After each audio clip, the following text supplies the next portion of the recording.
आप देख रहे हैं AGTV बिहार न्यूज़। आज फिर हम लोग पहुंच चुके हैं जहानाबाद के कल्पा पंचायत के मुखिया शंकर कुमार जी के साथ। आज हम लोग जुड़ेंगे और जानेंगे परामर्श समिति में कार्य करके इन्हें कैसा लग रहा है। तो आइए इनसे जुड़ते हैं और इनसे कुछ सवालों का जवाब चाहते हैं। ओके, नमस्कार सर। नमस्कार सर, पहले के कार्यकाल में, जो कि कार्यकाल आपका मुखिया का समाप्त हो चुका है और अभी परामर्श समिति चल रहा है, उसके आप सदस्य हैं सर। तो आप बताएंगे हमें कि तब में और अब में क्या अंतर है? कोई अंतर नहीं है। जिस तरह से हम लोग पहले भी विकास कर रहे थे, आज भी हम लोग कर रहे हैं। कोई किसी तरह का कोई बदलाव नहीं। जो हमारे सदस्य पहले थे, वार्ड सदस्य, आज भी वही सदस्य हैं हमारे।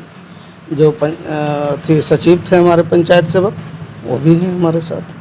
कोई तरह कोई दिक्कत नहीं है। किसी तरह का कार्य में किसी तरह का कोई अंतर नहीं है, दोनों ही कार्य एक साथ एक समान चल रहा है। एक समान चल रहा है। हाँ। जैसा कि अभी आप मुखिया ही के तौर पे काम कर रहे हैं, अपने गांव के लोगों के लिए, अपने गांव के लिए, उन्नति के लिए क्या क्या कार्य कर रहे हैं?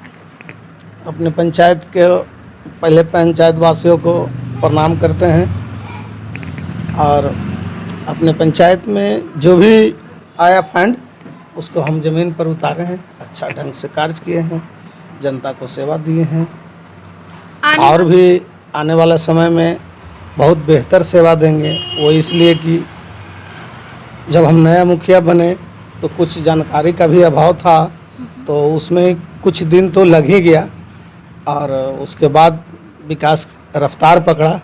तो इस बार अगर दोबारा बनते हैं तो समझिए कि तेज़ी रफ्तार से पंचायत का विकास होगा। पंचायत का।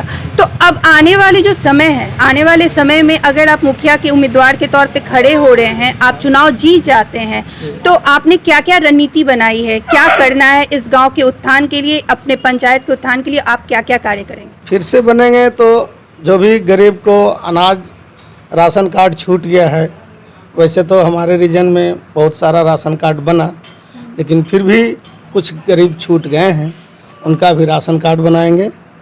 जो भी हमारे यहाँ बुजुर्ग जिनका 60 वर्ष पूरा हो गया है, उनको पेंशन बनाएंगे और जो भी गली नली का सरकार का योजना आएगा उसको ज़मीन पर उतारेंगे और अच्छा ढंग से जैसे किए हैं उस तरह से करेंगे।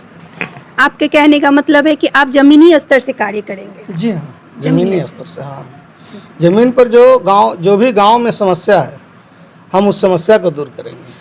इस गांव में क्या क्या समस्याएं हैं, आपको कुछ पता है इसके बारे में? हमारे गांव में समस्या है तो कॉलोनी का आ रहा है कि हाल फिलहाल जब बरसात आता है तो मकान उनका गिर गया और जब चाहिए उनको, जब दिक्कत हो रहा है उनको, तो उस समय हम लोग उनको आवास का पैसा नहीं दे पाते हैं। इसका पैसा एकदम सरकार के पास ब्लॉक में एडवांस होना चाहिए कि कोई भी गरीब, बरसात आया तो इसके पहले जो है हम लोग ये बेसलाइन सर्वे पर नाम ले लिए उसका, और नाम अंकित करने से उसका घर तो नहीं बन गया।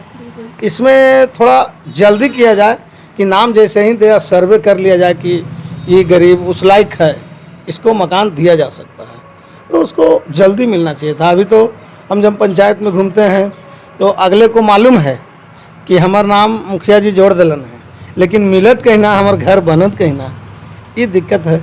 अभी तो कितने लोगों को हम तिरपाल के जरिए कुछ करने जा रहे हैं, तिरपाल कुछ बांटेंगे कि जिनका मकान गिर गया है और रहने में भी दिक्कत है, तो उसको कुछ दिनों के लिए। जैसा कि कोरोना काल चल रहा है, कोरोना के टाइम में अभी वैक्सीनेशन का बहुत तेज़ी से हर जगह प्रक्रिया चल रही है, तो आप अपने गाँव में इसके लिए क्या कर रहे हैं? हमारे पंचायत में वैक्सीनेशन का स्थिति बहुत ही अच्छा है।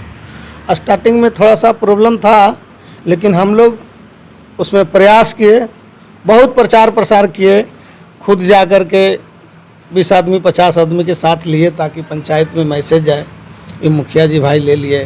हम लोग जिधर खड़ा रहें, या चाय के दुकान हो या अपना दुकान हो या कहीं भी हो, तो ये हम चर्चा ज़रूर किया कि वैक्सीनेशन ही कोरोना का इलाज है और इससे ही हम कोरोना को भगा सकते हैं। तो इतना रफ्तार पकड़ा पंचायत में, इतना पकड़ा कि अब वैक्सीन नहीं मिल रहा है, इतना हमारे पंचायत में प्रचार प्रसार के माध्यम से लोग इतना जागृत हुए कि आज तो वैक्सीनेशन पूरा नहीं मिल रहा है। हमको आता है ये फ़ोन कि मुखिया जी देखा ना पहल का डोजवा ले ली हाल, अब फिर ना ही मिली गेलियल हॉस्पिटल घूर के चले ली। ऐसा है हमारे गांव में 100% वैक्सीनेशन हो जाएगा। अब तो 18 बरस के नौजवान भी यही पूछने लगे हैं कि मुखिया जी हमनियों दल वाले कहाँ पड़ा है। तो अभी थोड़ा दिक्कत है वैक्सीन का, लेकिन आएगा। हमारे पंचायत में 100% वैक्सीन लगाएंगे लोग। बहुत सारे गांव में एक स्कूल का भी बहुत बड़ा मुद्दा है, बच्चों का पढ़ाई को लेकर के, शिक्षा को लेकर के काफ़ी ज़्यादा ये बड़ा मुद्दा बना हुआ है कि शिक्षा, क्या शिक्षा के लिए आप क्या कार्य कर रहे हैं? शिक्षा तो कोरोना काल में सबसे ज़्यादा लॉस हुआ है बच्चे लोगों को। अब स्कूल ही बंद पर बंद है। अब इसमें तो हम लोग सिर्फ कोरोना भगाने का ही उपाय में लगल है कि वो भागे तो हमारा पंचायत के बच्चा भाई स्कूल लौटे और पढ़े।